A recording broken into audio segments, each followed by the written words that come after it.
Toca dois! Mas não aproveitou porque não quis. Juiz! Parabéns pelos 45 minutos, o Rafael era o artilheiro. Acabou, Rafael. Olha aí o partidaço. Eu era meu chute de artilheiro, velho. Não, pra mim eu acho que O que o senhor fala dessa vitória? O que o senhor fala? O que você se refere a essa vitória? O time tá bom, o time tá bom. É. A fúria acabou, foi?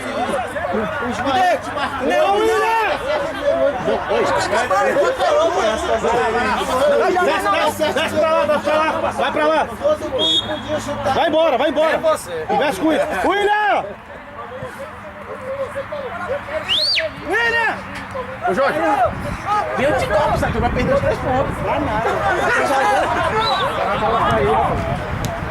Bora, Cristiano! Pô, vai jogar pra cara da boleza! Bota todo mundo pra acabar o jogo. Ô, zagueiro! Bota todo mundo pra acabar o jogo. Que 2 minutos, Tá acabando o jogo.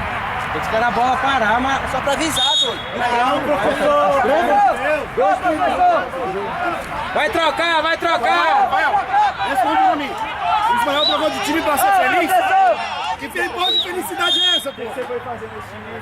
Peraí, pega a cerveja não, pô. Você vai descansar. Senão eu vou bater com o professor aqui. Peraí. Cervejinha pra você. Você não fica mais fraco que você já tá. Cervejinha. Fraco não, você não faz nada, seus atacantes. Fraco. Porra! Vai lá. Filho feliz aqui, ó. Filho Ismael feliz, ó. Olha o Ismael feliz. Peraí. Ô, professor! Não, fica feliz. Professor! Fica assim, não. Eu sei como é que é. Eu já torci pra time ruim. Eu já fui jogar contra o Rio. Eu sei como é que é isso, pô. Depois eu vou